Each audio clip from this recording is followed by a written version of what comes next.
So, I'm gonna let you lead this video because I don't own a property at the moment.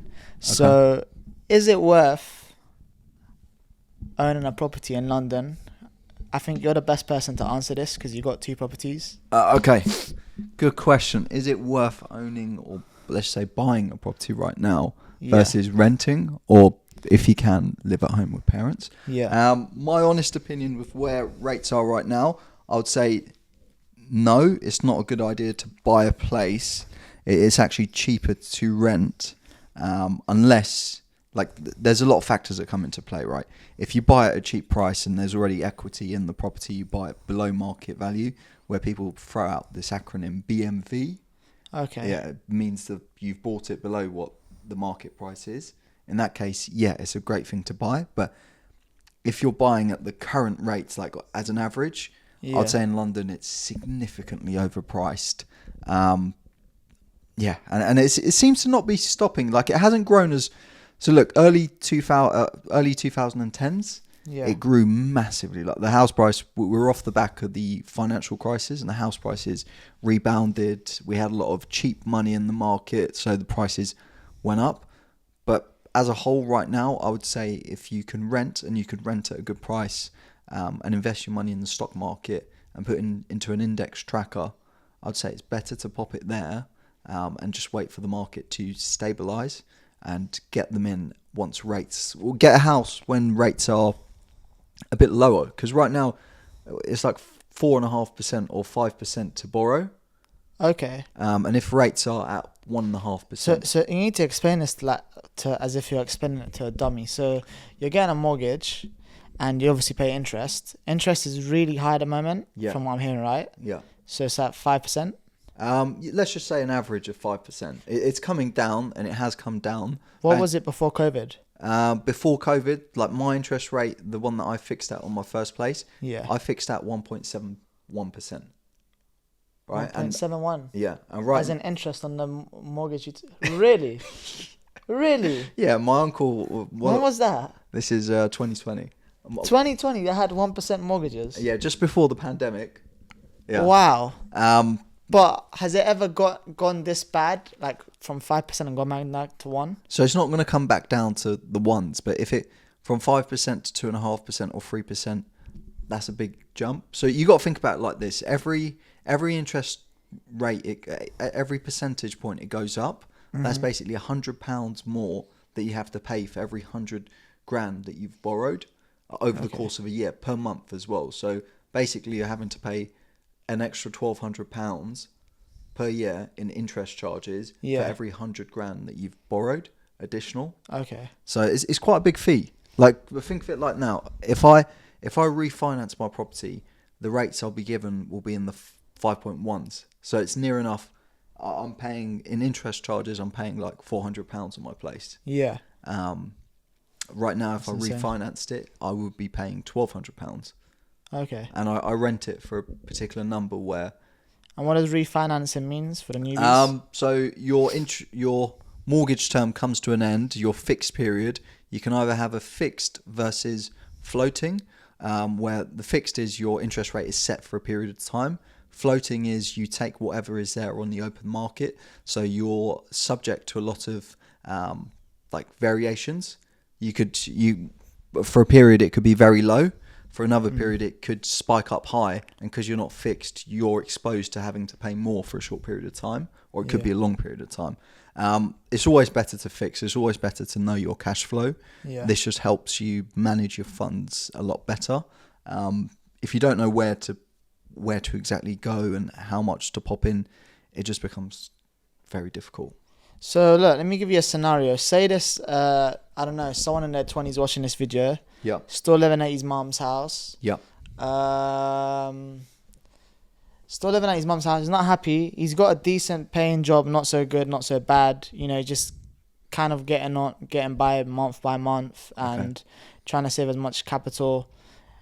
If you're saying getting a mortgage is not worth it, then what should he invest his money in then? I would say ETF tracker funds. That's a good idea. And what's that? It's funds that track the market. So let's just say the FTSE is where you buy into an index, as opposed to buying one company. You buy like 100 companies, and it's an index. So you don't have single exposure. It's more diversified risk. Yeah. The returns on the FTSE index haven't been too great over the past 10 years. I won't deny it. Property was probably a better investment, but right now I feel as though the FTSE is, which is the FTSE is the top 100 companies in the UK. The alternative would be the S&P. Standard and Poor's S&P 500, which everyone says to you, invest your money, you'll be a millionaire within 20 years. Yeah, the market has grown substantially there. But being in the UK, and if you buy a tracker fund there, you're exposed to interest rate, you're exposed to currency risk. Yeah. Because it's priced in dollars. My friend doesn't like the S&P 500. He's like, look, that's where you put your money once you've made a lot of money. He doesn't believe in putting it in when you're just in your 20s. Well, look, it's good to diversify it. It's good to... Yeah. The earlier you start with investing, the better it is. Yeah. The alternative to investing in the stock market, if your friend's got quite a lot of money, I would say put into a fixed interest account, high interest account. And if he's not looking to buy a house within the next year or 2 years, fix it in for a 2-year period, and he's going to get zero risk. The other alternative is if he could buy government bonds. With the interest rates being so high, the government bond's quite cheap to purchase right now. Once rates do drop, the price of the government bond goes up. Yeah. And something to bear in mind is government bonds aren't subject to capital gains tax. So it's a great place for you to put your money. Interesting. So if you buy £1,000 and then in 2 years it's worth £3,000, the £2,000 profit that you've made doesn't get taxed. Doesn't get taxed. Okay. Well, look, so say you have like, I don't know, let's say 25 grand, 30 grand, and you still want to go against what you're saying, not get a mortgage now because the interests are too high, too expensive. Yeah. You still do it. And do you not think you'll still get say you buy it to rent and you stay at your mum's house, do you not think that you would still get great ROI eventually? So yes, because house prices are going up still. They are, but you got to factor in all the phantom costs. Okay. Like let's just say you buy a place, and if it's a house, right? Yeah. The roof breaks, the electrics break, the pipe work goes, the boiler breaks. All of these costs will hurt you a lot. Yeah. And then you've got all the maintenance costs. So if you buy it, and let's just say you live there for 6 months, and then you get consent to let, this is when you ask the lender, can I rent the house because I'm going to move back with my parents for whatever purpose? And if the lender allows you, you can rent it on the market. Rent it on the market. Because the rates are so high, in some cases the amount that you get in rental payments doesn't even cover the interest charge. Oh, really? Yeah. So it really depends on it's on a case-by-case basis. Okay. That's why I say sometimes you can only get like a £200-300 return per month. But imagine if your boiler goes. Then imagine if something small goes. Boilers cost like 10 grand, right?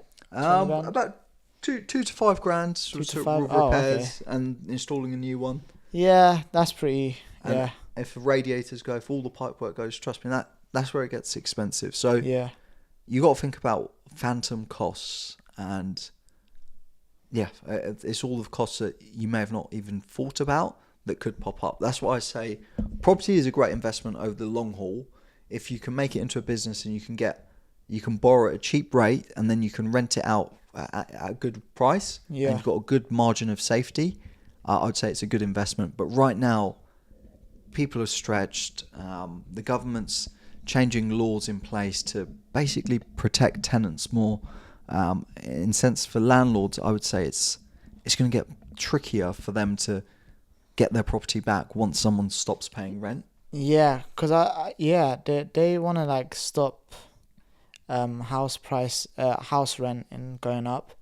Well, they want to cap. They want to cap it, but so then it's a difficult thing to actually do because there's so much demand in London. Like it's hard. It's a hard market to regulate. You can put house but like rental caps in place. Yeah. But doesn't that just put up the house prices, like the rental prices anyway? Yeah, that is true. It could work against the government's thought process. It could end up leading to higher prices, which makes it even harder for people to rent in London. And when that happens, should that happen, I would say to you, yeah, go purchase a place. It'll give you much better flexibility. Yeah. The one thing to bear in mind is you will always need a roof over your head, right? Basic needs always need to be fulfilled in life. Yeah. If you could have a place and you own it, and maybe you rent a room out occasionally, you Airbnb a room when your house is quiet, that will give you some additional income. So doing these little things would help you out buying your first place, and it will help alleviate the pressure and make life hopefully a bit easier for you. Easier. Yeah, financially less strenuous. But is it worth buying a house right now in London? Rates are just ridiculously high, and house prices are substantially high. Like I would say they are. Just wait for rates to drop a little bit. Unless you can purchase at the right price, then pull the trigger. But it's all down to the price you purchase at and all other factors. It's a really difficult question to answer because houses are done on a case-by-case basis. So yeah, thanks for listening, guys. If you've got any questions regarding buying a house in London or anything you want answered, please do ask away. And yeah, we could even share some videos of refurb projects, the cash flows, how much it actually costs, the borrowing in a personal name versus a limited company, and we go through anything that you want to learn. We're happy to go through it, and we're happy to record projects from start to finish and share the journey with you. But thanks for listening, guys. Comment, like, and subscribe, and we'll see you on the next one. Peace.